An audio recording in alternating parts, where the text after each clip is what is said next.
Hello, and welcome back to Coffee House Confidential with me, your hostess, Oni-san Neko, or for my non-weeb or otaku native speakers, Big Sister Neko.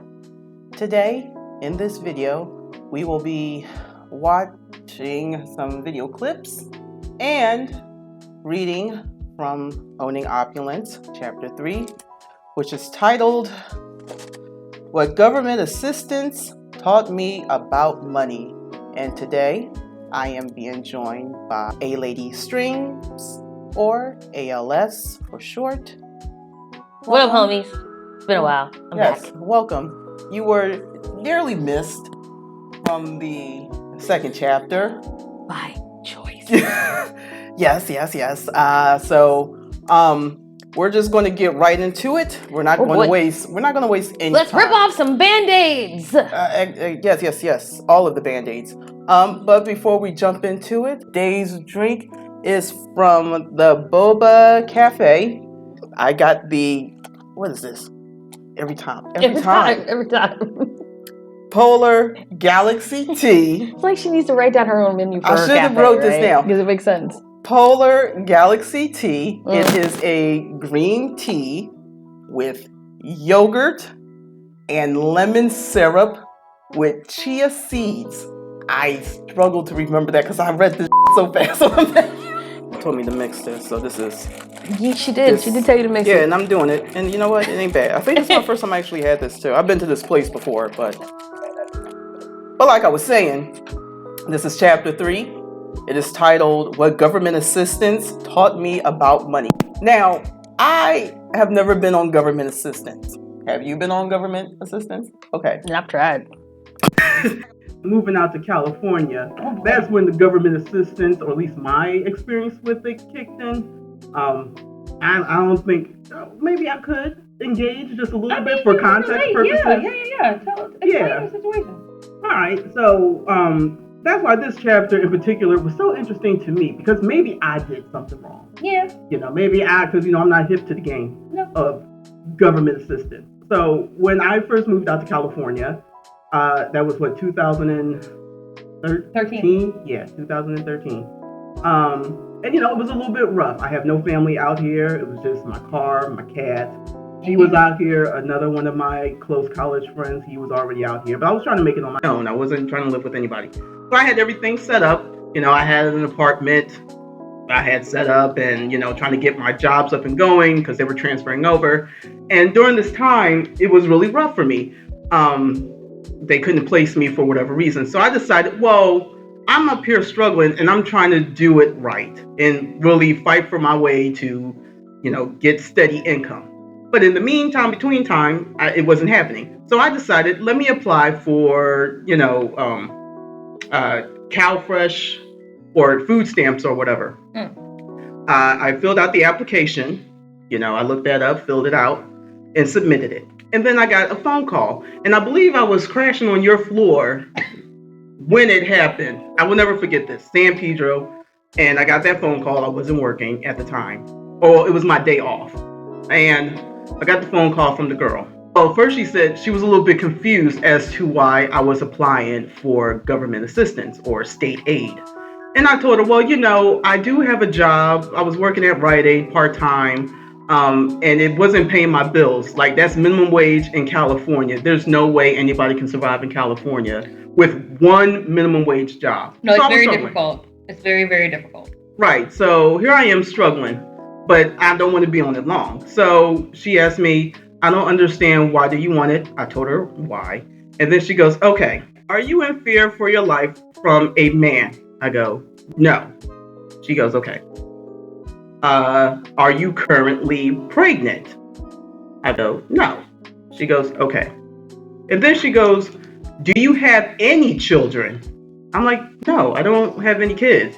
And she goes, okay. Well, I'm sorry, Miss Neko. You don't qualify for government assistance. And I'm like, excuse me?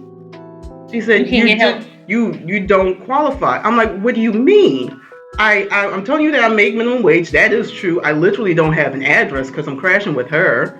So Why can I not just get a little bit of government assistance? In a way, I was starting to plead with this woman. Like, I don't even want to be on it long. I just need it for maybe like a couple of months, maybe a year. I'm going to get off. I don't want to be on it. So you don't even have to give me a lot of money. I'm not even asking for like, give me $5,000 or all this other stuff. Just a little bit. I don't even need the cash. I remember telling her that. I don't even need the cash. As you guys can see, like, it starts to spiral because it's not that she is upset that she is being denied. Right. It's the confusion as to why. Yes. Because if you look at the questions and then look at the safety parameters of, okay, well, she said no to these. How does this still not meet? Like, what? Why am I not worthy of getting help? And she goes, well, the reason why you don't qualify is because you have the means to... She didn't say I had the means to succeed, but I have all of the means to, like, fix my own problem. And that's not verbatim. It's like, you don't need our help. Yeah, essentially. She's like, well, you graduated from college. I'm like, yeah. And you have a car because you moved out here on your own. I'm like, yeah, I did. Okay, and you're currently living with a friend. Is that friend getting ready to put you out? I'm like, well, no, but I'm not trying to live with her like that. And she was like, well, again, you have the means to make it. And I'm like, this is insane, wild. And then, like, after I did, get myself together and actually got my own apartment when I was living on my own, and I think this was probably 2 years after. I will never forget it because I think I called you up. I know I definitely called my mom. I got something in the mail from the government. Oh yeah. And it was about that. And it was a food stamp card. 2 years after the fact, I had since moved on. It's wild because like you didn't even have an address for them. That's the thing that got me. I didn't even reapply. They found her. Was like, oh yeah, by the way, here's some stuff. I was like, wait, what? And I got a food stamp card with a letter and everything. I'm like, now ain't this nuts? I'm like, well, if you're gonna give me money for the food part, sure, I'll take it. That's free groceries. Yep. But I couldn't even do that. You want to know why I couldn't do that? I read the letter. I had zero in cash, but they were only going to give me, I wanted to remember this number, but I can't remember the change. It was like round up $13 a month.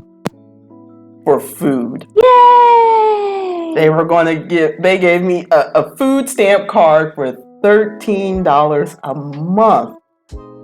I told my mom, she started laughing. I said, what? And they found you just to disrespect you. I think they found you just to disrespect you. You weren't even looking for them at that point. 2 years after the fact. I'm like, I haven't thought about this since. Literally, by that point, she had a full-time functioning job. She was also doing side gig work for things of her interest. Right. She had her own place. She was saving up for her own means to be able to get, stuff like transportation, so that she was moving into a better apartment. That's she was what I was literally on her feet, and they were like, "Hey, you want the $13?" So I can file my taxes.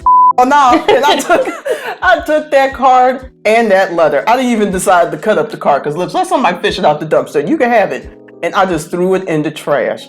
I threw it in the trash, and I'm like, this right here is enough to make me go red in California specifically. So here's the thing, though. The problem that we have here is while we clearly don't meet the mark on the needs, because I've never tried. I was just like, I have been told ever since I was a child with my 2-parent household that there were things that we just didn't qualify for. To the despair and upset of my mother. My mother used to get mad about that. She's like, what do you mean? These are black kids in America. Well, apparently we come from structural families, and since we have very cohesive family dynamic and 2-parent income.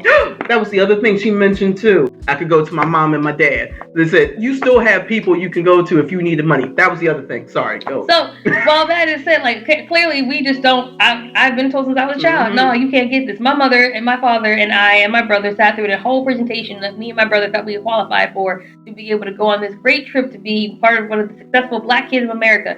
They told us after they sat us down independently with everyone else, and we were like, oh, we see your income. Yeah, y'all can leave. Yeah. We were there for a whole hour to be told that y'all can't come. So I guess in a world where fortunes do favor, we have been blessed, we have been successful. However, our protagonist of this tragedy story of lessons learned, apparently was not so lucky. And she proceeds to tell us that in this chapter, how she found all of the ways that government assistance could teach her. And teach me. Maybe, what if I decide to fall off? I would like to know what can I do. Wait. Pause. You said, what if I decide to fall off? Hey guys, there might be a time when we get tired of this life of leisure, this working class moment. Just you heard it here first. Knuckle was like, I'ma just give up. And if I give up, what can I do? I got this to show me how. So I was excited and I wanted to know. All right, let's do it. So here we go. Reader's question. What did she learn? I.e., what should we learn from chapter 3? I'm not going to wait till the end because we're going to power through this. The answer is it's a lot of paperwork and long processing time. Which I feel like you've experienced yourself. Just to be... I already knew that. Right. It's like that's the government, right? Yeah. Everyone tells you that. But also it's like for someone that has experienced it firsthand, you only had 3 questions, but those 3 questions apparently meant a lot. And had they worked out, you would have had a lot of paperwork to fill out. So reading through this chapter, we're going to talk about smoking hot, super sexy 5 government programs to become a millionaire. According to Soncerae Monique, that you need to have or go through in order to continue on your road to becoming a millionaire. File child support. So you got to have the kid. Can't be a millionaire without the kid. Can't be a millionaire off of the government. No, you can. Isn't that even for child support? You need child support. Yeah, but this is on our way to becoming a millionaire, so you got to find I'm so glad she decided to break down then. Because, I'm about to be like, all right, I'm going to wait for it. That's why I got quiet, guys, because I was waiting for it. I'm like, it's coming. It's coming. I'm trying to keep it and I'm going to say this right now, and you can cut this later if you want, but there better be a counter for every time you break down. I want a counter. I demand it, and I will bring it up if I don't see it. Anyway, yes. So we're saying that on the road to be a millionaire, you're gotta saying... file child support. Okay, cool. And it has to be at minimum $264. Let us be clear. That's the standard bar for whoever is supposed that you had this child with that is supposed to be paying you on the month. So if your dude currently is only giving you $150, you ain't gonna make it. Baby, it's not cutting it. It's not happening. You're gonna have to force him to. You have to demand double that, triple that, in order for you to get to your goals. The next government program that you have to do is file for unemployment. But that also means you have to work. Because, let's see, because she doesn't explain that. So let's go ahead and talk about that really quick. Sure. Unemployment is supplement income coming from the government of which you've paid into. You know how you pay for Social Security? If you have a job, you understand that. If you don't, well, having a job also means that you have the money coming in, a portion of it that is being funded into the business that you work for whatever emergency, you have to leave the job, or if you're let go of for whatever reason. Primarily, I think that they honor it if you've been fired, but that's a whole legality gray area. Some companies, for the most part, is definitely honored when you are laid off.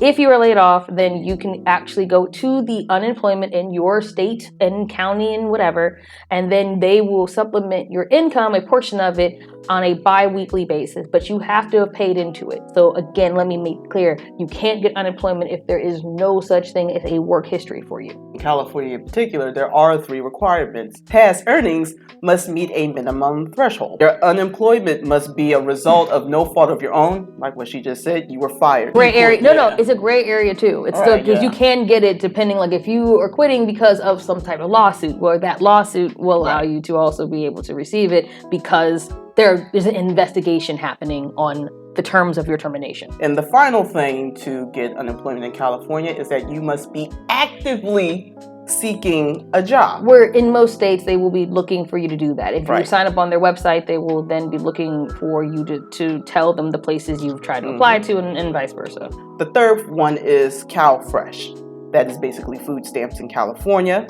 According to her, she was able to get $200 a month. Yeah. All right. Now, we don't know what she got in unemployment. She just says it. So got Cal Work, which is just the cash side.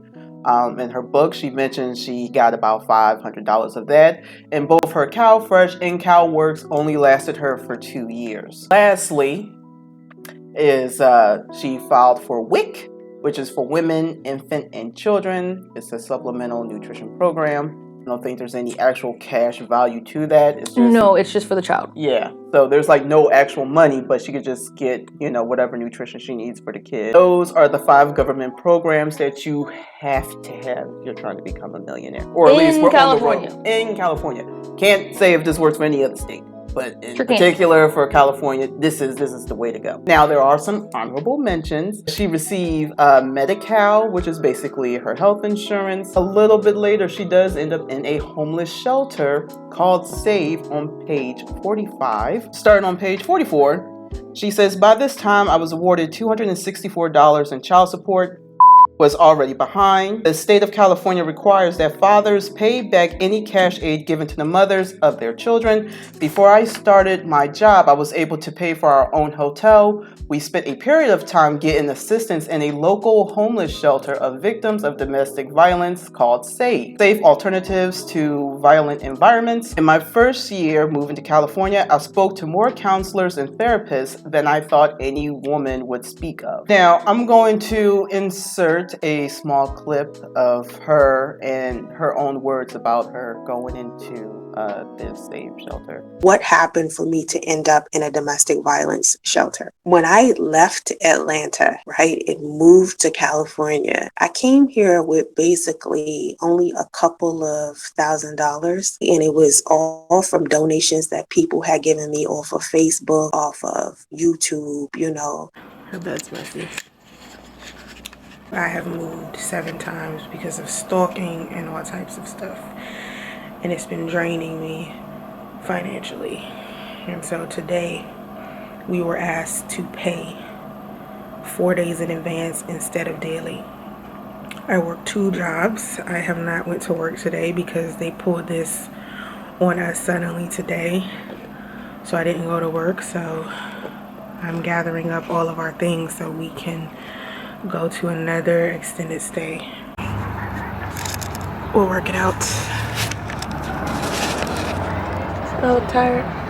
Pretty much tired. So this is how it's looking.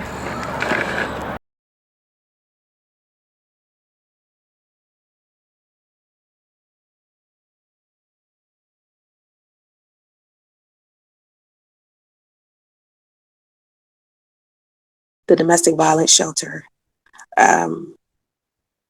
helped me. I needed more counseling. I needed resources. They gave me food. They gave me Lyft rides. If I needed to go to doctor's appointments, they helped me get rides to go get my car. They helped me with my house. I got a lot of help from the domestic violence shelter. They did a lot for me, and I have so much respect for the people that work at this shelter. That when women contact me and they say they're going through their domestic violence situations, I always give them this same domestic violence shelter because it's more than one shelter all over the United States. It's not just a shelter here, but it's one of those big shelters where it's like a chain of shelters, and it's for women who have experienced domestic violence. Now, again, had my counselor not told me, I wouldn't have even known.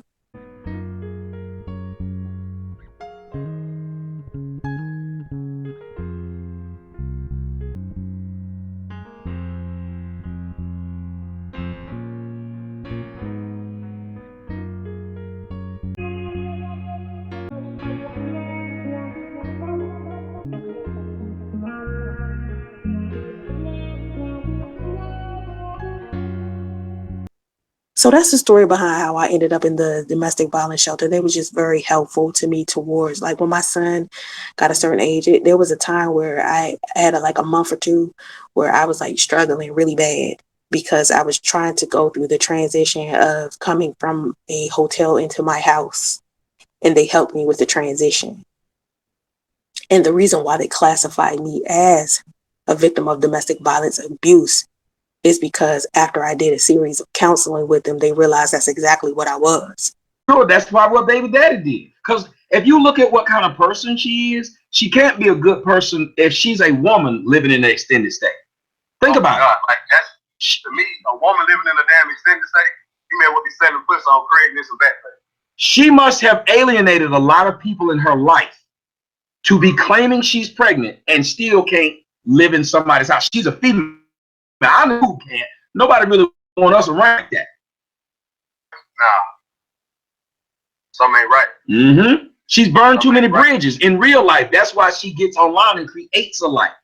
Following the clip, I had forgotten that part in the book because I was going to at least comment for one of the very few moments that she does something that I would say is correct in the writing of this, is that she's at least acknowledging the support efforts by saying, okay, this is where I want to go here. Now, would we have wanted more? Yes. You don't have to save. You can look up, obviously, especially since it usually domestic violence or shelters of that nature want to be kept hidden. They are basically anonymous for the safety of the victims that are held within.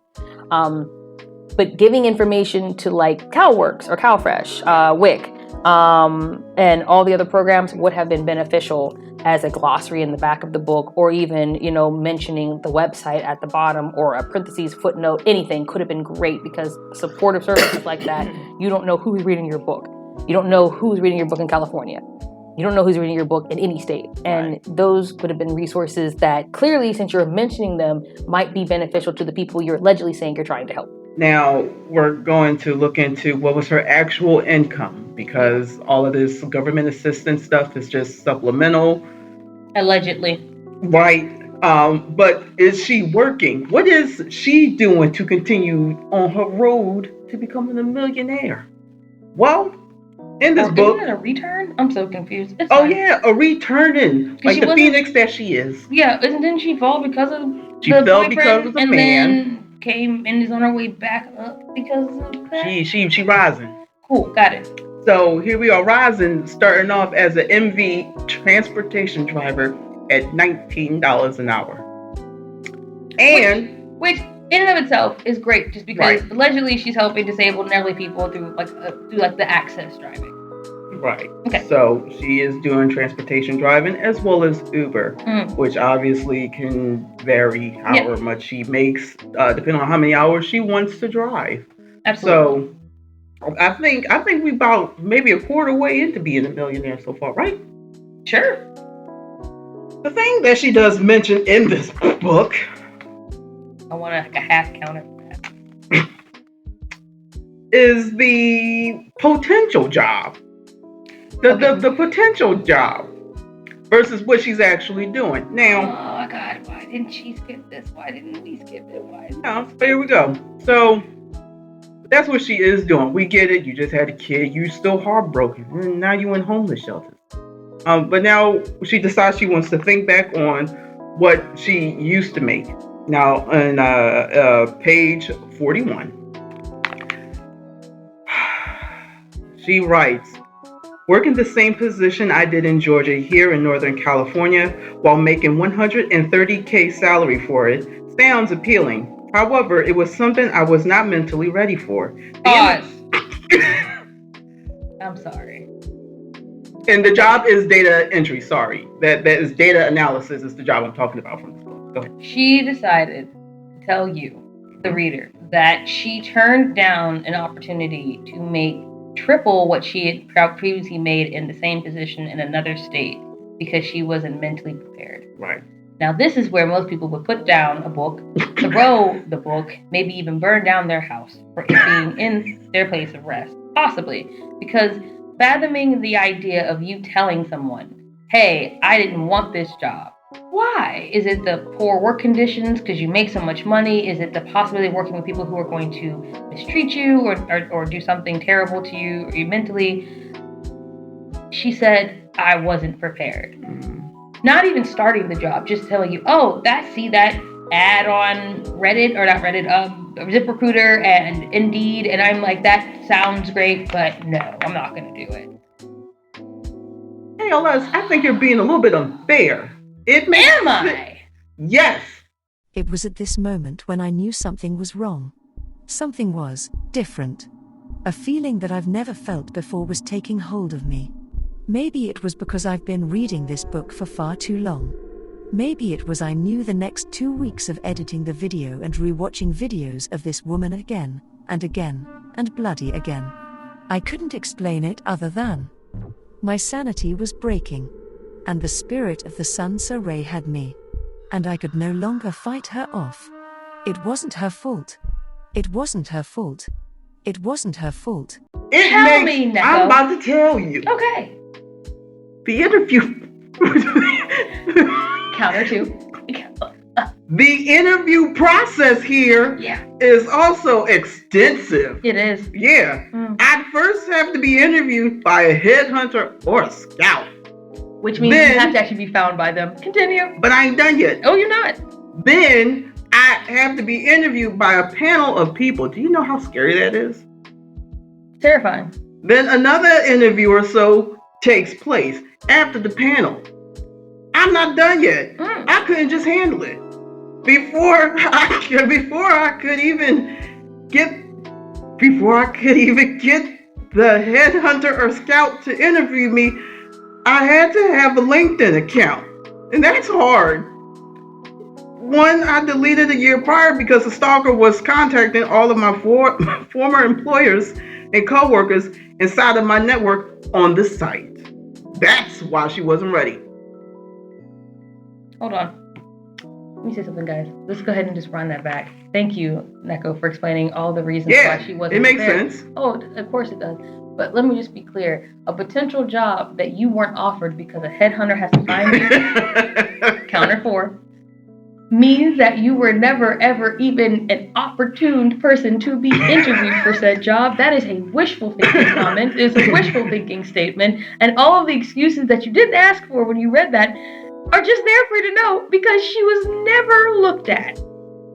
So I just want to say, in Georgia, being a data analyst, that is annually $6,000. $60,000.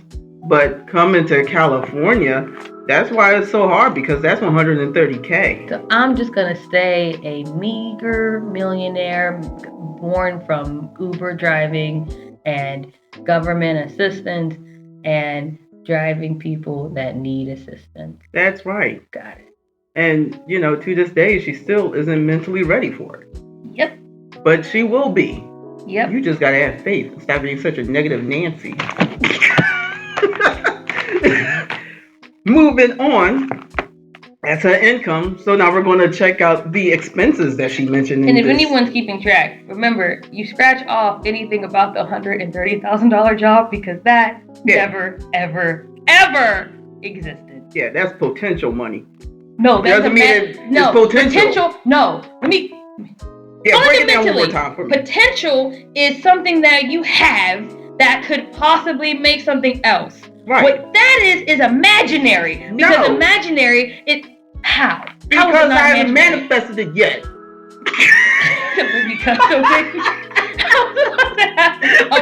I'm a manifest the potential. I was about to have and then I'm gonna have it. I was about to have an out-of-body experience. I was about to do it. I was start cussing it and just watching myself, just come out of myself, just do some craziness in a minute. That isn't even a possibility because it was never one for her. It's imaginary. It shouldn't even exist as a conversation piece.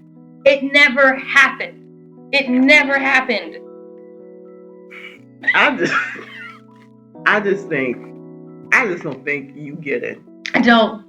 We have the income that she is making, the income she could be making. But let's check out them expenses, because they really haven't gone anywhere. The bills ain't leave. Got it. The bills have yet to leave. If anything, it seems like they multiplying a little bit. Expenses still in this book are her hotel stays. She said that's $100 a night. Also, she says she's part of this Uber program where she gets to rent one of their cars for $250 weekly. Which, again, that's another thing that's just draining money. That's that. I have nothing to say about this. No. Them expenses mean nothing because we saw that. We saw that moment, and that, for me, going back to the reason why I am present during these conversations at different chapters is because, as me and Neko explained, I come from the approach of the investment earning and the investment opportunities and the how do I make this money grow, and that she's promising this wealth approach, right? And so far, guys, guess what's not happened? You I haven't learned how to build a thing. No. Excuse my French. I haven't learned anything. I'm hearing about things that can happen. I'm hearing a sad tragedy. Right. But I'm not hearing how this tragedy turned me into a millionaire. Because I don't understand how she became one. Well, maybe this will help you out. Because now we're about to go into the types of income. Random AF moment of the book for me.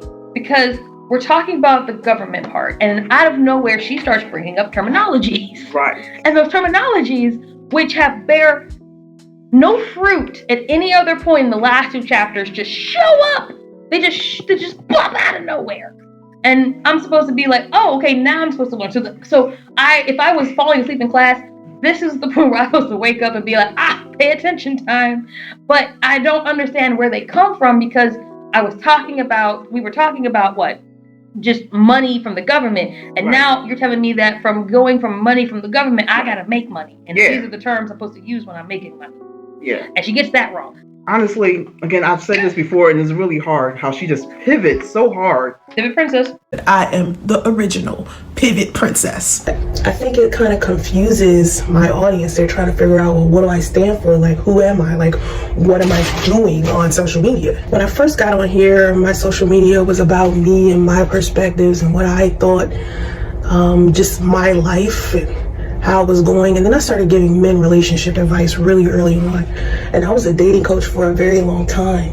But so much drama in my personal life, and because of the gender war on social media that started like as far back as like 2008, I always had a difficult time with some of the men inside of my audience, because it was men that was encouraging other men to hate women, especially in the Black sector of YouTube during that time. And so I was having so much drama and so many negative things with my personal life that it became extremely difficult for me to focus on the kind of content that I wanted to post on social media. One thing that she mentions on page 51, which really was very telling of what you're about to go into. Most of us who are now financially stable didn't even know at first what are the 7 types of income. We didn't even factor in that our salary or revenue is not our income. In essence, income is anything. Income is anything. Anything you earn or sell minus your expenses. Income is anything you earn or sell minus your expenses. That is not income. Income is the money you receive in exchange for your labor or products. So already she's explaining to you terms which aren't in a glossary. They aren't in the back of a summary where you can be like, you were wrong here, lady. None of that. You'd have to get up out of your sleep, put this book down after you woke up thinking, wait, what? Look at it again, put it down, and then Google income, because you probably have thought, this doesn't sound right, and you're gonna look it up because you keep playing in the back of your head. Don't worry, I did this. I did this. And then I look it up and I'm like, yeah, I was right. That's not what that means. That's what it means. The proper one, which I'm hoping that displays it somewhere for you guys. Oh yeah, I'm about to break it down because this sentence in particular is money. Just so we're clear for everyone paying attention, what she said is wrong. Income is money that you receive in exchange for your labor or profit. Now, again, in this sentence, these 2 sentences, she says several things that I just want to define. Go for it. The first one is salary. Salary is a fixed regular payment, typically paid on the month or bi-weekly basis, but often expresses as an annual sum made by an employer to an employee. That's what salary is. And she also mentions revenue. Revenue is the money that is produced by carrying out normal business operations and is calculated by multiplying the average sales price by the number of items sold. So in this, it's like she's using salary and revenue interchangeably. Salary are for people, revenue is for businesses. Then she says income, which is why I got so choked up, because income is money you receive in exchange for your labor or products, as ALS just said. Now, what she says in this last part, income Income is anything you earn or sell minus your expenses. That is called net income. And net income refers to amount an individual or business makes after deducting the costs, allowances, and taxes. So, these two sentences in this book that's going to help you become a millionaire in the chapter that tells you about government assistance are also wrong. Are all wrong. She doubles down on a lot of this. So she not only believes it, she tries to force feed it to you. She mentions there are 7 types of income. There's actually only 4 types of income. There is your active income, there is your passive income, there is your portfolio income, and then there is government income. Those are the 4 types. Now, these are the 7 types that she puts in the book. She has earned income, profit income, interest income, dividend income, rental income, capital gains, and royalty income. Several of these lump under the same group. I don't understand why she splits them. Interest income and dividend income, capital gains, all of those would fall under portfolio. Rental income and royalty income, those 2 would fall under passive. I'm not going to read any of these definitions, but I'm just going to further elaborate on what each of these are. Which know that they're mostly wrong. Yeah. So she splits them up. But they all fall, a lot of them fall under the same thing. So it's like almost just repeating herself. What's crazier too, it's not even that we know that they're wrong because we just did the research, because obviously we did that. That's why we're having this conversation with you. She figures that out as well. Yeah. But just put a pin in that. Realize that between now, when this book was actually published, and what happens to her when I mention it later, she even realizes that what she wrote in this thing is actually active income or earned income, they're the same thing. It's just having a job. So then you have your passive income, and passive income is basically money earned where you're not actively involved, i.e. renting properties, selling merchandise on a website, earning royalties, and being a silent investor. It's money that you get that you don't have to wake up and be a part of. Next up is the portfolio income, and that's basically money earned from investing and what you put into a business, i.e. your dividends, your interest, and also, more importantly, your capital gains and your losses. I don't like that she just keeps saying, oh, you just get capital gains. No, there's also losses to that as well, okay? So you can't just keep telling people. She pretends that she invests, but she's, this time too, she's such a dum-dum that she's like, hey guys, just keep gaining, and she's acting like there's no sense of loss. Weirdly, you've lost everything too. The fact you're not talking about loss, and that being the epicenter of all of this is loss. Yeah. You're talking about it in the form of investing.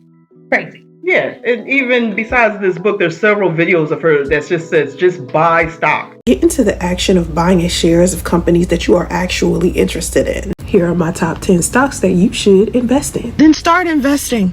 Invest into real estate. Then figure out what their parent company is and buy some shares. My book is $10. Download it. It's for beginners who want to invest or start businesses or be a part of entrepreneurship. Of course, number 1 is my favorite and will always be Tesla. You know I got my Tesla shares, right? I done told y'all to go get you a financial advisor, but if you want me to advise you, okay.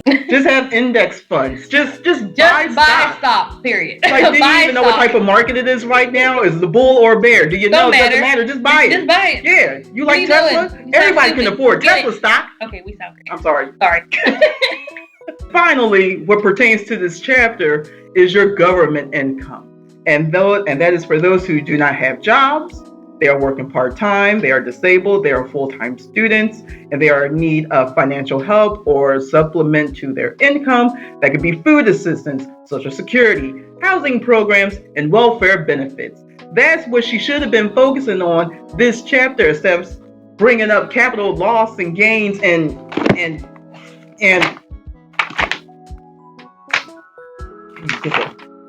assets. Yeah. So it's just this the main 4. But if you want to split hairs, sure. But that's the major 4. Okay. So that's the crux of this chapter. There's not really much. I mean, she goes into assets, and this This definition is wrong. Anything that can be produced for future economic benefits. What the does that mean? Okay. Wow. All right. I'm gonna pull up now. Like assets. I'm gonna pull like up. that. Okay. I'm gonna pull up now. It's time. I'm gonna pull up. All right. Okay, guys. As we've already basically said, a lot of this is malarkey. We've already gotten past that. We're gonna let Neko calm down. Just bring it down a bit. Not to say that it's her. Mm-hmm. I'm ready to go to the point that is important. Are you almost done with the tag? Yeah, I'm gonna hit you with the. Go ahead. Get with the last one. The last one? Yeah. Okay. Before you start and you want to bring back structure, this is her final say after reading this chapter and going through all her bullshit. She says this before you move on to chapter 4. I believe a lot of people confuse the concept of paying themselves first with spending money on nonsense. Don't deny yourself the finer things in life. Just figure out how to go get them. Regardless of how big your chain is, fellas, or how many Birkin bags you can buy, ladies, the scent of a broke will not hesitate to linger behind you. Then you can go buy your little cars and stuff, your little luxury cars, you know, them G-Wagons, them Benzes. If you have $0 in the bank because of ridiculous purchases you've made, paying yourself first means pay your bills first. Make sure you got a decent savings account. Create a budget. Go out there, make the money, multiply it, and then you go out there and get what you want. Before you pay your bills or buy the latest fashion trend, invest your money in stock, bonds, EFTs, and cryptocurrency. The one thing that will never fall out.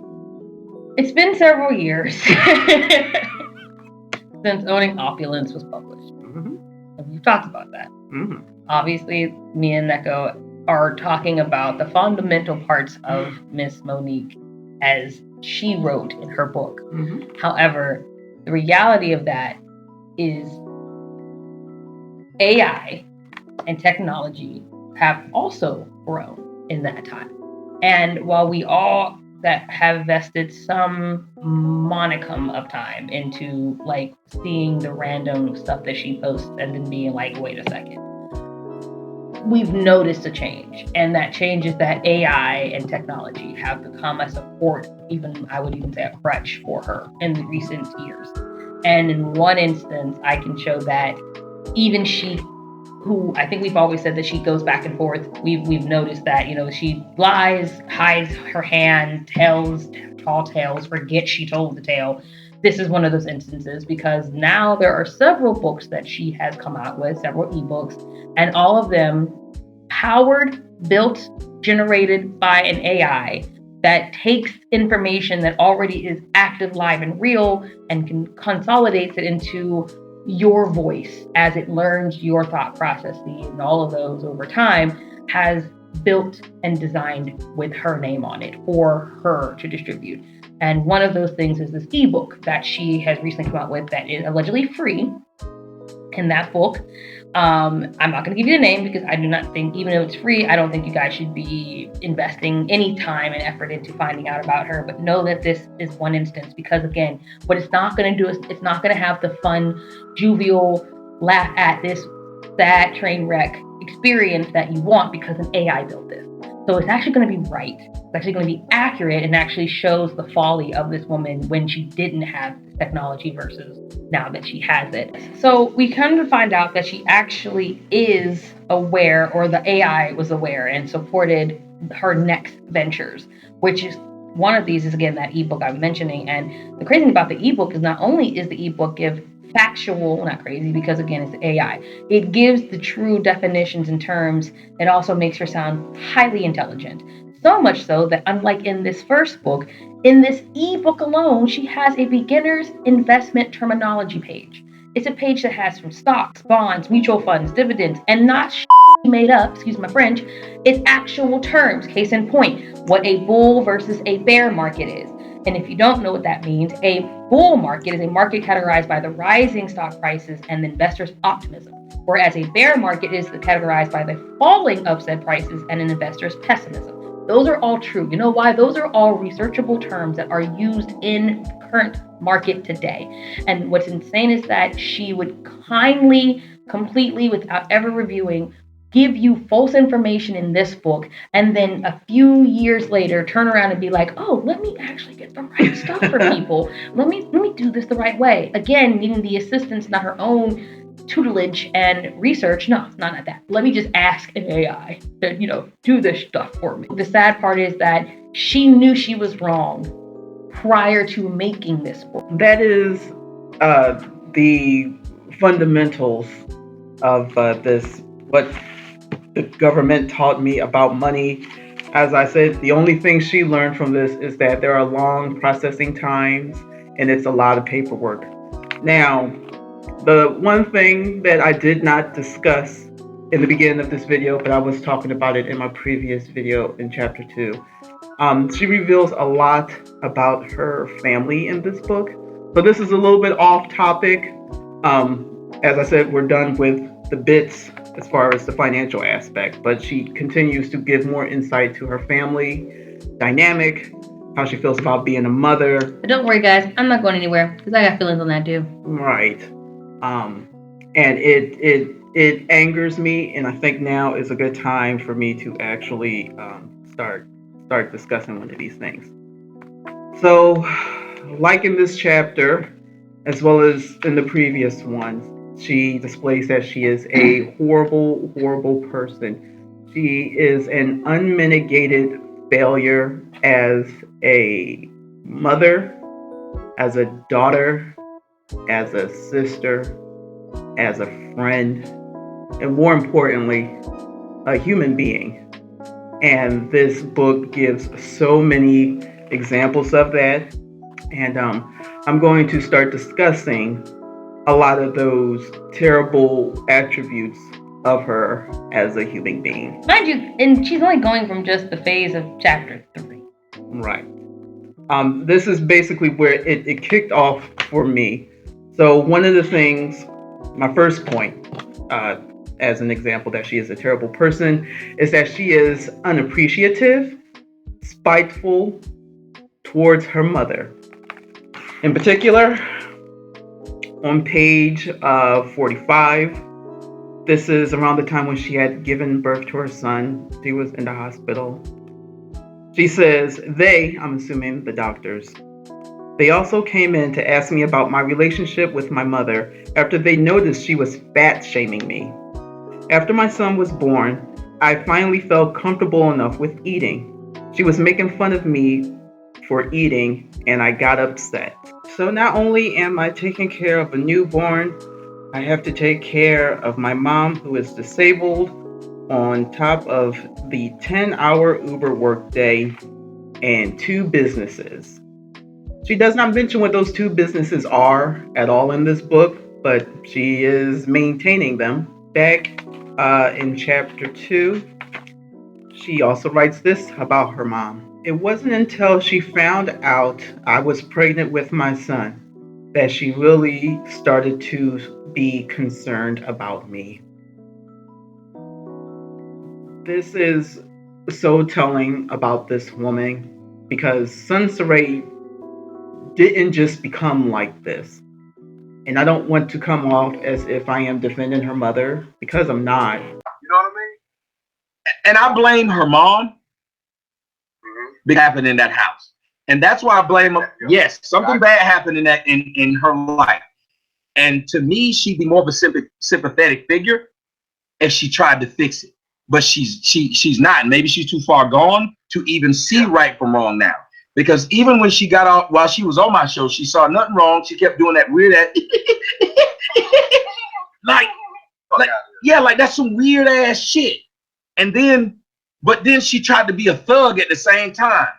Nigga, motherfucker, nigga. And I was like, wait a minute, how are you piecing all of this? You can tell there's something wrong with her, even to the point of where her accent switches to say that you don't know where it sounds like it's from. She go from having New York to Bankhead. Right, and you'll be like, what the hell? So it's like I want to feel sorry for her because I look at her mom, and when her mom did that video to me, I said, that's the problem.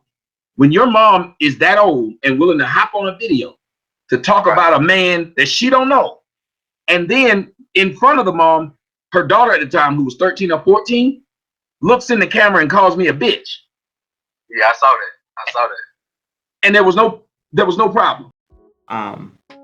But people like Soncerae don't just come out of nowhere. And her mother, though I think she is a piece of shit, despite all of this, she was trying to help. She did her best in the circumstances that they had. And she was present. She was present. You see her in different videos that Soncerae does. So it's really wild that you are claiming such disparaging things about a person who is there when clearly the person you wanted there is nowhere to be found. I mean, like, how can you be so picky? I mean, clearly you're not able to do it on your own. So despite whatever troubles you might have had with your mother in the past, she's there now trying to help you. To the point where she ended up in a homeless shelter with you. Before you even came out there, she was living with one of your cousins. So she became homeless. All right, hold on. So she became homeless with you. I need to count down to the meltdown. Yeah. So essentially, not only did you cause your ex-married retarded boyfriend to go homeless with you. She calls that so I can't get mad. Right. I know. You then caused your mother to go homeless with you too. Soncerae hasn't provided that daughter with a place of residence. Even when I was fucking with Soncerae was living with her mom. That's what she was living with. She was living in some apartments off of Rita in South Harrison with her mama, and the daughter would be over there sometimes. From her mother, clearly she has some issues with herself and this baby that she so desperately wanted. With the man who did not want her. Her grievances about being a reluctant mother to her son. She complains about what she had to do to earn money in great detail. She admits that she didn't see a doctor until her 3rd trimester. She says that in this book. She doesn't state why. She does. I think she does mentions why. That she was scared. She says that in the video, that she's scared. She didn't want doctors to be fishing around in her. But you have no problem taking raw dick. But you don't want medical professionals to look at what's going on inside of you. Something that really struck a chord with me is that she mentions about a mother while she was giving birth who abandoned her child. And to me, it reads as if she's kind of jealous that this woman was able to escape. The day my son was born, another mother gave birth and abandoned her newborn there. Afterward, a social worker walked the entire floor to make sure no other mother was there to abandon their children. It's almost as if she missed her opportunity. On page 42, she says, "When I was pregnant with my son, I was so afraid that I miscarry that whenever my ex-married retarded boyfriend would purposely cause an argument, I bleed from stress. I didn't even want to go to the emergency room. I just prayed it out. I didn't even see an obstetrician until I was almost 6 months pregnant." It's a blessing that child even survived. It truly is. So why do you think she, as a 37-year-old woman, is claiming she has a high-risk pregnancy but refuses to get prenatal care? I don't understand that. That's what makes me think she don't have it. Because if she knows this is a trap a nigga baby, she would do everything she can to try and make sure it's healthy. But she's not. I hate this. It says I'm missing a lot because it's buffering. You can see exactly why that nigga wants to have nothing to do with this woman or that kid. And you can see exactly how this woman's just a huge liar and a fraud. Everything that comes out of her mouth is bullshit. She can't even stop acting like a drunk hag right now. She can't stop herself. He's doing exactly what I said. You know what I'm doing? Getting you off my line.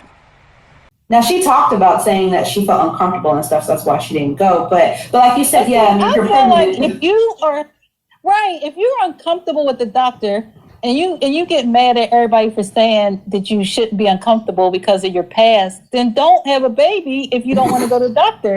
You know, because if you're bleeding and things and you're blaming a man for not helping you, why would you want to sit there and bleed and then blame the man and then also say, well, you scared of the doctor? Like, don't, you got to think ahead on all these things of what if I have to go to the doctor?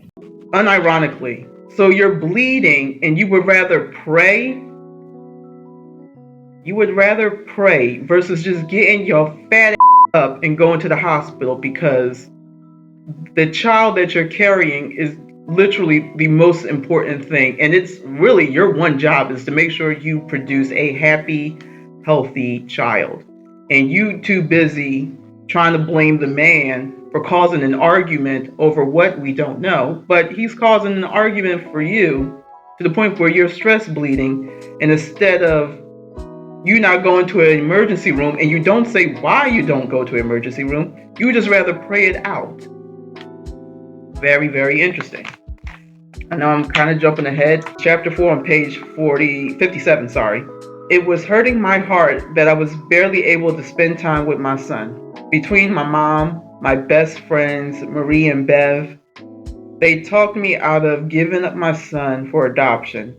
That's how severely unprepared I was mentally to have another child. As crazy as this woman is, if I had to deal with that and have that child, she can have him. I'm sorry. Y'all can talk about me all you want, but I wouldn't even deal with that. Seriously, I wouldn't deal with that. But far as if the baby is mine and I think I can deal with this in a simple way, I don't mind. Then I mean, that's my mistake. Dealing with her, but the child is innocent. In her case, I fought her on the, if you know you don't have shit, you obviously knew that he didn't have shit. Why would you want to bring a baby into a we ain't got shit situation? In my humble opinion, in 2024, 2023, 2022, 2021, there should be no child born into this world that nobody doesn't want. The technology, the medicines, everything is here. If you do not want the child, there are so many avenues you can take to make sure it doesn't happen. Right. The simplest one is just use a condom, but in extreme cases, obviously abortions. But even if you don't want to wait that long, there are simply the morning after pills. And if there is a full term, then there's adoption. It's allowing them to have a chance with someone or someones who will love and appreciate and breathe life and love into that child. If you're that unprepared, why are you keeping the kid? And why are you, in turn, making the kid suffer as you suffer? That is so selfish and insane to me, because I don't have children. Let me just start off by saying that I don't have kids. Despite me having a job, a car, stable for one person, I know I could not take on a child, let alone take on a child by myself. But if it should happen, obviously I would have family and friends to rally around me. But I would like to make sure that I first can take care of the child. And if anybody who else wants to help out, that's great. But it's not their responsibility. Yes, it's not their responsibility. It's me. But for you to be some financial guru in this book and just continue to complain about being a mother when you put yourself in that position after the man told you that he wasn't ready and he didn't want it, like that's like such a weirdo punishment to be like, well, this is your punishment for sleeping with me. I'm going to give you a kid. And yeah, you can easily walk away, but I'm still stuck with it. Like, I don't understand how does that make sense to some women, but this is the millionaire telling me that's the route that she took. The other thing that really ticked me off about this woman is her relationship with her daughter. I believe she does hold some form of deep-seated jealousy towards her daughter. Despite her not wanting to be with her daughter's father, he was a man that stuck around, and in essence, she gave her daughter a better father than her mother gave her. We often talk about what do these mamas be out here teaching they toxic ass sons. But let's talk about what fathers teach their daughters. You know what my father taught me? How to keep a man. And you know what he said to me? He said, in order to keep a man, all you gotta do is be a hoe. He told me all I had to do was fuck a man good and he'd want me forever. That's it. That was my dad's advice. Then you got other girls out there whose father told them that men wasn't shit and that men are supposed to provide for them financially, and that's pretty much it because that's all men got to offer, right? I watched my daughter have this amazing father, and now that my daughter is 2 minutes from getting married to her high school sweetheart, someone she's been dating since middle school. She's 23 now. He's like 24 or 25. He'd take care of her financially and she wouldn't have to lift a damn finger. Oh, hello. I'm a little late today because had a few little issues. I usually start live streaming at 2. I'm thinking about continuing to start live streaming at 4 o'clock. That might be a better time for me. But right when I was about to start, my daughter was pulled over. So you know how that goes. I was a little worried, like, what? My daughter's pulled over. I've been messing with this thing, like, I don't know if y'all seen this. Have you seen this? It's ridiculous. I can't trust her, man. And she talking about, you know, she can't trust me around the baby. But she don't have her daughter for a reason. She don't have her daughter for a reason, you know, and it's like, I'm not the one you should be worrying about. It's you. Like, yeah, I don't be around them like that, you know. Like only thing I can say is the fact that, you know, she around her father more than Soncerae, for one, and I just didn't like the behavior that she had when she was with Soncerae, you know. But whether she's a good mother or not, you know, that's to be determined. I'm not around them like that, so I don't know. My life is very hard right now.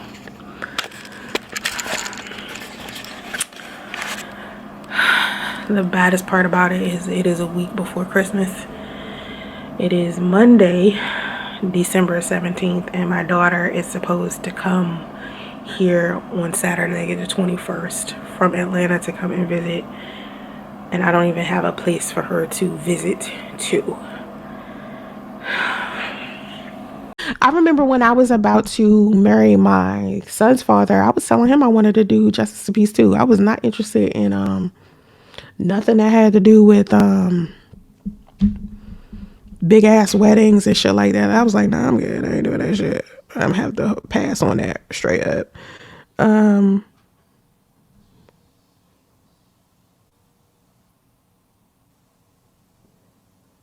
So my daughter got her first ticket. My daughter got her first ticket and she over here lying to her father, telling her that I didn't care and I just did a live stream. I said, I'm going live, call your grandmother, because I knew she was going to be okay. I knew she was just going to get a ticket. But I was like, call your grandmother if something goes wrong.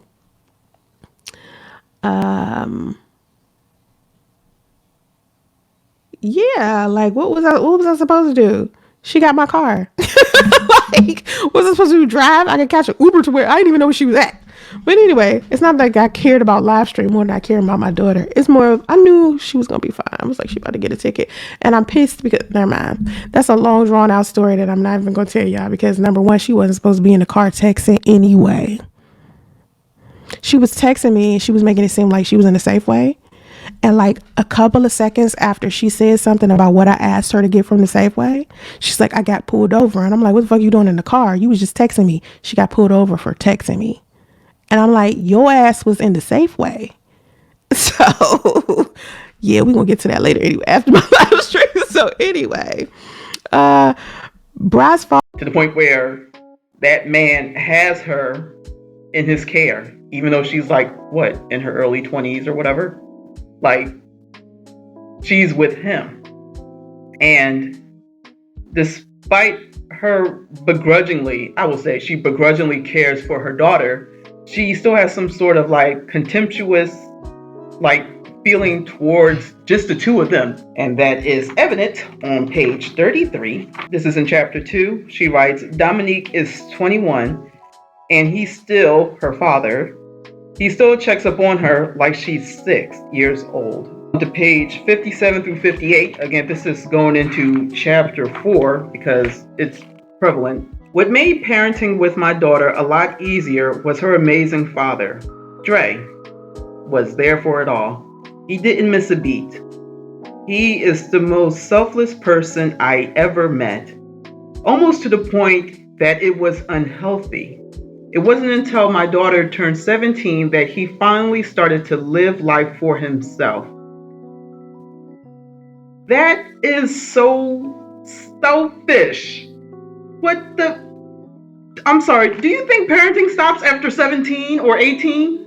I see where your anger is rising. And I understand where it's coming from. I know, I'm keeping it together. You are doing a very good job. You are. Trying. But I can definitely see where this feeling is boiling from, which makes sense. It is understandable. But at the same time, too, we have to acknowledge the fact that while this person exists and this person is a product of their own making and is someone who has decided to live their life so vocally as if people care and as if she can make a difference, that she tells you everything, it is also have to be said that people have also enabled her to do this. There have been people that she's come across in her life that have given her this ability to feel this way. Right. And she tells us that all the time. Because again, no one is, yes, it's selfish, but it's not selfish if she can give you a reason why everyone else is wrong. Because acknowledging selflessness is then being humbled by someone's actions, and she's not humbled by them. She's never been humbled by her actions. It's someone else's fault that those actions have even taken place. It is her fault that Justice is alone. It is her mother's fault that she didn't know how to find love. It's her father's fault for telling him what she told him. It is her daughter's fault for existing and not being there because of Dre, who is at fault for giving his daughter the opportunity and not her.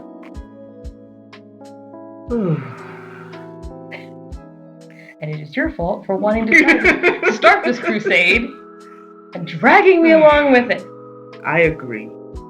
But I do want to say this. And again, I've been real good. I really thought I was going to, I think I got a lot of my anger out before we started recording, days prior during pre-production. But I do want to say this to all of the bitter baby mothers out there who either think fathers aren't important or you can do it yourself. You like to celebrate Father's Day, which is absolutely insane to me. And for this in particular, I want you to understand this as a woman who did not have her father, but I did. A father's love for his daughter does not stop until he's in the ground. This is very true. Plain and simple. It doesn't stop when she turns 18. It doesn't stop when she turns 25. It doesn't stop when she gets married. It doesn't stop when she makes him a grandpa. Yeah. It just keeps going. And even after he is in the ground, you still feel it in your heart. Yeah. Your heartless. Okay. Well, let's just also be clear too. At this point too, like the book's been out, obviously, and now we're seeing like it's those who keep up with her shenanigans know very well. Her daughter is no longer living with her. Right. And it wouldn't be surprising if her father had given her a decision to do that, whether it's out of her own voluntary decision or it was her father's. Mm-hmm. best believe that she's somewhere that her father agrees with, and her father is making sure that she's okay and protected. Mm-hmm. That is unfortunately not with some. Well, fortunately, but unfortunately, I guess for some, it's not with her. It's not with her mother, and that tells you how a father operates. That is in their child's life, which could have been said for the son that she has basically used as a pawn against a man who did not want to go there, but chose to go there, and is living away from his son that he may have wanted a relationship with, but can't because she has refused to give that to him. Yeah, out of spite. Do you think if she kind of calms down, you'll do anything to kind of maybe help that situation to where, you know, her and your family can have some type of relationship so the baby can know, you know, its grandmother and all that? Would you be willing to do that? Because she was kind of, that's something she was talking about.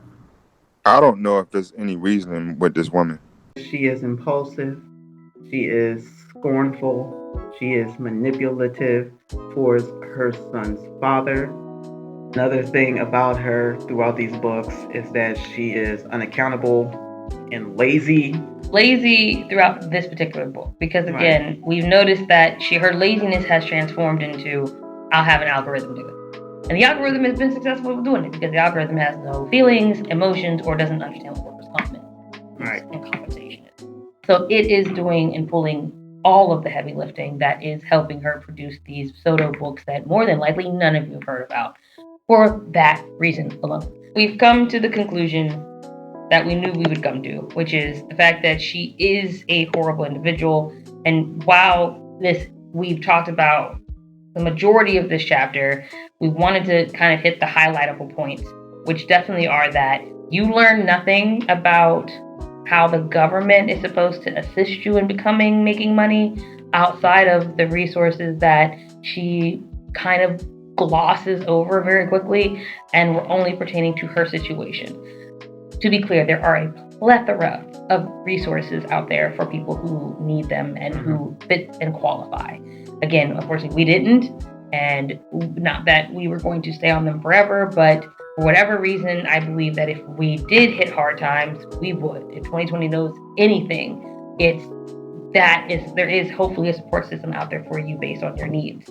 As far as financially gaining money using the government, I think we all know what happens with tax fraud. But what the chapter was about, though, in case you were wondering, it's definitely about her blaming her ex, about her shifting the blame, about her complaining about the blame between her mother, her ex, and such, about how she specifically, and I'll let Neko talk a little more about this, but the abuse. Yes, so the power and control wheel is something that I also found as well. I found it in like a Reddit thread. And essentially I was trying to just pick and choose all, because she uses it as an example off of her blog. That's where I found it from. It was on her blog. I didn't found it on Reddit. Okay. And that's what she uses as an example to describe the abuse that she suffered while in this relationship with her ex. When I first had my son, I had counseling, and I found out I had postpartum depression, and I was unaware of how much verbal abuse I had experienced until I went into counseling, because I was not aware initially. Like, I was so, I don't know, I had been so used to how some men communicate sometimes, or even in my past where, you know, I had one of those childhoods that wasn't the best. So I was always used to being abused to the point where I did not know the severity of it. There are a number of different types of abuse. You got physical abuse, you got sexual abuse, verbal abuse, emotional abuse, psychological abuse, economic abuse, and cultural abuse. Emotional abuse is basically kind of like verbal abuse. Verbal and emotional abuse go together, because it's like if you got a partner that's consistently calling you worthless, or calling you stupid or dumb or ugly or whatever, just a whole bunch of negative stuff all of the time inside of a relationship, or even when you are constantly having this same banter back and forth with somebody online, it's still a verbal or emotional abuse. Mental or psychological abuse happens when a series of words or actions will start wearing away at your mental health. It's like making you doubt your own sanity. You know, like for example, someone will do something that you know they did and they know they did it, but they will swear up and down they didn't do this, and it'll be so convincing that you'll think in your mind that maybe it's you. Economic abuse, where abuse in general is about people controlling what you think and what you do. It's a power thing. So a lot of times people who are financially in a good place, they'll use their money or finances as a form of controlling you. Like either they'll stop giving you money. Cultural abuse, where a person's identity, people try to inflict suffering on this person because of their identity, like not letting a person eat what they want. A lot of people who are abusive will try to isolate a person or get a whole bunch of other people to not want to deal with this person too. A lot of people do that. So that's a part of cultural abuse. Those are the different types of, I'm not going to say I've never been guilty of verbally abusing someone, because had I not known before, like let me scrap that. Let me say, had I known before that a lot of the things that I was saying was verbally abusive, I wouldn't have been doing it. Verbal abuse, again, I believe that was more than likely mutual. But here we go. I think a lot of that could be reversed, that she was more than likely the abusive one. On page 37, she calls him a dusty. I would take that as verbal abuse, name calling. It's name calling, for sure. Page 38, she insults him by only making $12 an hour. I guess that would also, the $12 thing, constantly throwing that up in his face, I guess that could be considered as financial abuse as well. Or just showing off status of class of the abuse. Yeah, economic abuse. Mm-hmm. I believe that's also on the wheel. She calls his sister a hideous basica. Says that he didn't graduate from high school, nor does he have a GED. She says that throughout this book, she has written that crap all over her blog. She has said it in all of her videos, continuing to talk down about this man. Another form of abuse is using children. Obviously, the clearest form is their son. And so when I started learning about his childhood and how he was abused during his childhood, right, it was something that I could relate to. And one of the things he did say to me about our son was to make sure that I never physically abused our son. That's the one thing he didn't want me to do as his mother. And I was like, I homeschool my son, and what I do with my son ain't never gonna be your business.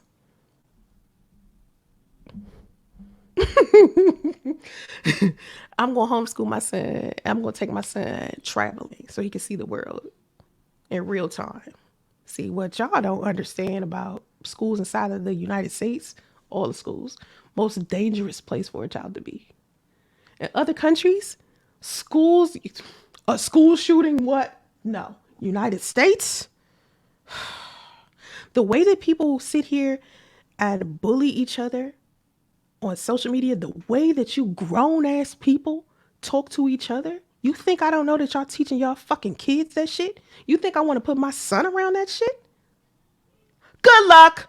Getting away with this shit because people want to put it past them. So I feel like, what is going on? Is he okay?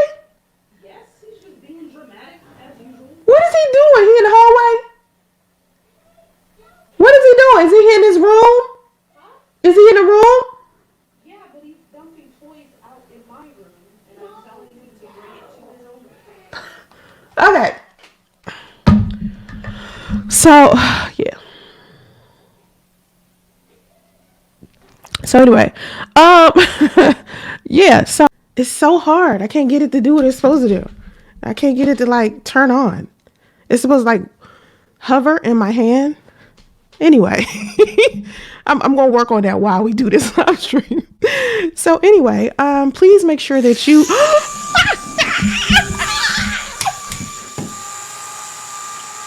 That shit. Like every time I went to his house, I'm like, yo, why is my son screaming like that? Conversation, okay? I just started a Discord. It's not that many people in it yet.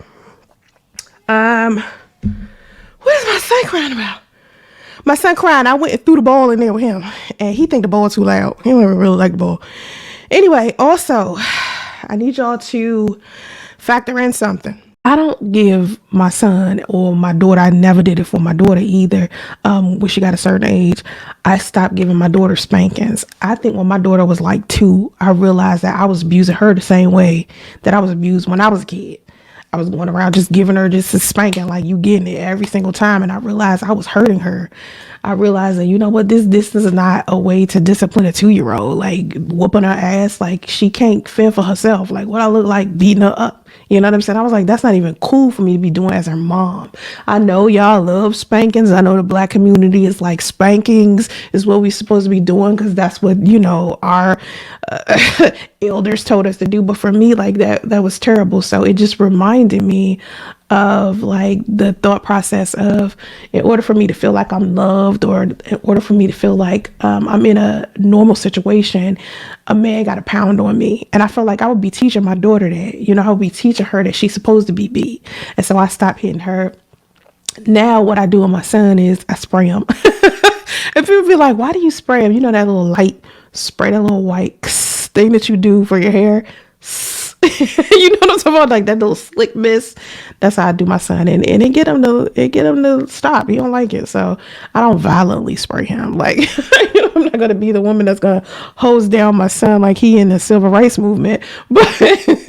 But we have to find certain ways to discipline people, because when you being abused as a kid, you kind of grow up and be the same type of violent person that you know experienced when you was a kid. On page 38 again, she calls him an absentee, asinine father, but she moved to California without him. So I don't understand, how can he be absentee when you up and move? How do you know if he can afford to move or not? Under her, whatever agreement she thought they had, he was supposed to up and move with her. That does not make sense. You just can't do that. And what if he's not prepared? What if he didn't want to do it? Whatever. You can't call him an absentee when you moved your fat across the country. Another thing that she mentioned was psychological abuse. Here's an example of the psychological abuse that she was trying to use towards her ex. My cycles were long and excruciating until I died in March of 2020. I can't even begin to understand why someone would start such a vicious rumor. It wasn't the first time a rumor that I committed suicide started. This rumor, among many others, started in 2016. The 5-month hiatus I took from social media reduced so much stress. The reason why I call that psychological abuse, because she was using that to hopefully manipulate the man, but it didn't work. And there were plenty more. She talks about like he was controlling her on what to wear. He was telling her how to wear her hair. This is what she claims as part of her abuse from this man. Controlling behavior is a way for an abuser to maintain dominance over their victim. He wouldn't allow me the freedom of choice in terms of my clothes, style, even my hair, forcing me to dress more conservatively, meaning I couldn't wear stretch pants or leggings. He displayed behavior that exploited my vulnerability, insecurities, and my character. He continuously degraded, intimidated, and manipulated me. He insulted and criticized me, trying to undermine my self-confidence. Knowing I am a public figure, he used public humiliation and rejection to try to control me. He was threatening and accusing me directly and indirectly of things he knew I never do, with the intention of trying to cause me emotional harm. He consistently disregarded, ignored, and neglected my requests to discontinue doing detrimental behaviors. He used actions, statements, or gestures to attack me, my self-esteem, my self-worth, with the intention to humiliate me or to make me think less of myself. He was socially isolating me by keeping me from seeing who I wanted to see, doing what I wanted to do, or work with who I wanted to work with. He didn't support any of my goals. He was isolating me from the resources, personal and public, which made me independent of him. Which made me independent of him. Yeah, that's what it says. Are you done yet? No. Nope. He used abusive language, trying to embarrass me or threaten me. He told me that I was unattractive or undesirable, yelling, screaming, rampaging, terrorizing, or refusing to talk to me altogether. He misused male privileges, objectifying me with the belief that women exist only for the satisfaction of a man's personal, sexual, emotional, and physical needs, using male authority to punish me. One more. And then I'm gonna throw the book. You got it. Yeah, nope. You got one more, and then I'm throwing the book. I'm throwing the whole thing. So just continue. Don't even. You got one more sentence. Because I'm being triggered right now because I read that. I don't want to be triggered no more. So finish up. Using male authority to punish me independence, he used the manipulation of economic resources, knowing that I was pregnant, sick, and wasn't making as much money as he left me alone in a hotel room, refusing. I saw you ran them on, dropped it, which was easy to do because she barely puts periods as it is. Okay, now getting this back. So he did a lot. Allegedly, he did a whole ton, and the psychiatrist that she was assigned through all of these resources that were provided to her were able to dig these gems up, these gems that she didn't even think about until speaking to said therapist. I don't have anything to say about this, but the game stops now. The game stops. Okay. So we know that she believes she was abused in every form, said physical, humanly possible, thanks to her wheel of fortune / abuse. But still want that man though.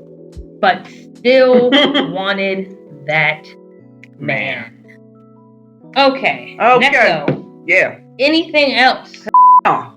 Cool. I'm actually getting a migraine. Yep, this was a lot. And just rehashing it in the brain cells is even a lot too. There was nothing in this chapter about... Really wasn't. God. There wasn't. It wasn't. And you know what the crazy thing is? Because I read the book once. We both read it once. And I'm rereading these chapters. Yep. And I stopped at chapter 3 before I decided to even make this YouTube channel. I haven't read chapter 4. And I know there's like only 6 total. Yeah. Yeah, 6, 7. They get way more boring. The way it feels like is like she wrote what she thought was a financial guide or guidance book for people, and then realized that she wanted to say a bunch, like either she didn't have a lot of content, or she wanted to talk about her experience with it. So she basically started like chapters 4 through like 7, or maybe even 3 through 7 first, because those are the ones. I think maybe 4, because that's more personal, yeah. Where it has like actual learned information about like, okay, finances, money, like financial guides, wealth building, all of that, and then realize that wouldn't make a book. It makes exactly what she had now, which is an ebook. But before that, she also wanted to talk about her problems, so she wanted to also make this a memoir or a diary, and then started those chapters and then went back and wrote more crap to lead to this. So it's like just this insecular story of bullshit that doesn't make sense. But when you get to chapter 4, you're like, oh, this seems to be where you tried to make chapter 1, but decided that you need to tell your truth for some reason, and instead pushed this knowledge back here, and instead just did a bunch of random diary. Well, you need context. I don't need this book. I don't need context. There's nothing here. And you're right. It gets progressively boring because it's the same secular crap. The cycle of just complaining doesn't get better. No. There's nothing to strap in for. This, what should be a fictional story of great intrigue, is just boring. And it's the same shit. So next when I come back, it's the same shit. It just won't stop every time I read. All right, well, that's it for... You don't make money from the government unless you want to rob them. Like I said, to get that out. Just had to get it out. So that's it for chapter 3. What government assistance taught me about money. Nothing. Don't steal from the government. Yeah, just don't. Don't do it. And she didn't learn anything either because she didn't even keep that because that's all temporary. It's temporary money on top of that. And neither do we. All right. Well, anywho, thanks for watching and popping back in one more again. Will you be back by yourself for chapter 4? Chapter 4 is make up your mind about attracting money. I might be here. I might not. But yeah, if I am, I'll holler at y'all in the next. Yeah. All right. Peace out. Bye.